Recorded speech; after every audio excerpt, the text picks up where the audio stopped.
آگے کسی اجر کی ضرورت نہیں ہے. یہاں سے جانے والا جو بھی ہے، یہاں سے جب اس کی روح قبول ہو جاتی ہے تو وہ محتاج ہو جاتا ہے. محتاج بندہ آپ نے یہاں دیکھا کسی کو خالج ہو گیا اور کسی کی مغز کی دماغ کی حالت بدل گئی. اب وہ کسی چیز کو سمجھ نہیں سکتا کہ نماز کیا ہے، کلمہ کیا ہے، یہ کون ہے، وہ کون ہے.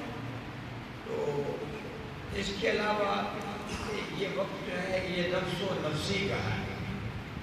اس وقت یہ تو ہر بندے کو خیال رہتا ہے کہ یہ ہمارے مہمان ہیں جو جنازے پہ آئے، ہمارے سامنے آئے، انہیں بڑا دور دور جانا ہے.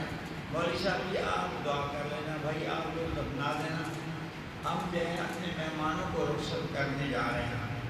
نہیں بھائی، اس سے زیادہ افضل ہمارا وہ مہمان ہے جس کو ہم قبر کی سپرد کر رہے ہیں. اور آگے جو اس کے ساتھ قبر میں جو معاملات آنے والے ہیں اس کا ہمیں دکھ ہونا چاہیے، اور اس میں اس کی کامیابی کے لیے ہمیں کوشش کرنی چاہیے.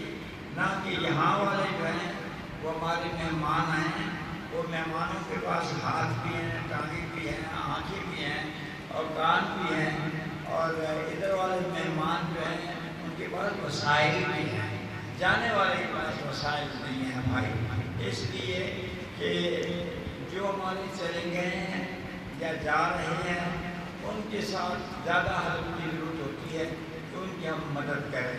اور ان کے لیے ایسے ہی ہوتا ہے کہ جیسے یہاں آج محفل آئی ہے، اس محفل کے اندر ہمارے حاجی صاحب نے ان کو اللہ پاک کی فکر دی ہے. 1,90,000 کا درود پاک پڑھا، میرے بھائی پرویز نے لاکھ کا درود پاک پڑھا، صابر چشتی صاحب نے بے شمار کلامیں جو ہیں وہ انہوں نے پڑھ دی، سال ثواب کیے ان لوگوں کے لیے جن کی اب ہم دعا کرنے لگے ہیں.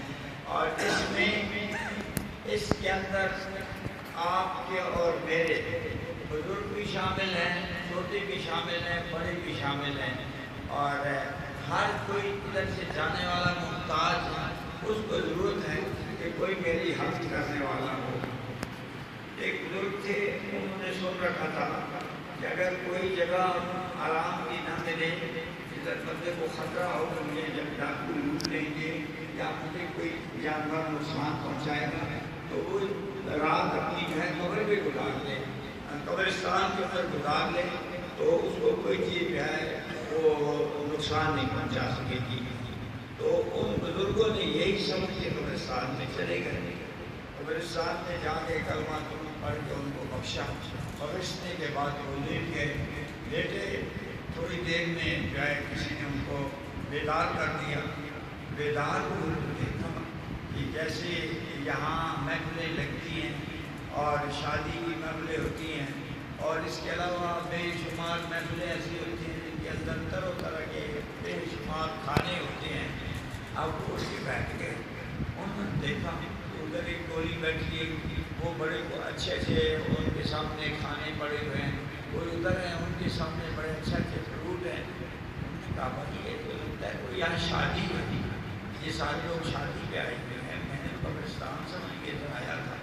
تو اس میں دیکھا کچھ ایسے لوگ بھی ہیں جن کے پاس کوئی خوراک نہیں ہے، کوئی فروٹ نہیں ہے، کوئی اس کے سامنے ایسی چیز نہیں ہے جس سے وہ اپنا دل بہلا سکے یا اپنا فائدہ اٹھا سکے. وہ کیا کر رہے ہیں؟ پتھر اوپر پھینکتے ہیں، اوپر والا نیچے آتا ہے اس کو پکڑتے ہیں، پھر اوپر پھینکتے ہیں، پھر اس طرح کر کے کراتے ہیں. انہوں نے کہا یار پوچھو تو صحیح یہ کیا معاملہ ہے. ایک سے پوچھا، ان کا جی اصل بات یہ ہے کہ آج دن ہے جمعرات کا، اور جمعرات کے دن ہمارے یہاں جو ہے ہمیں تھوڑی سی فرصت ملتی ہے کہ جاؤ بھائی تم اپنی قبروں سے باہر چلے جاؤ، ہم اپنی قبروں سے باہر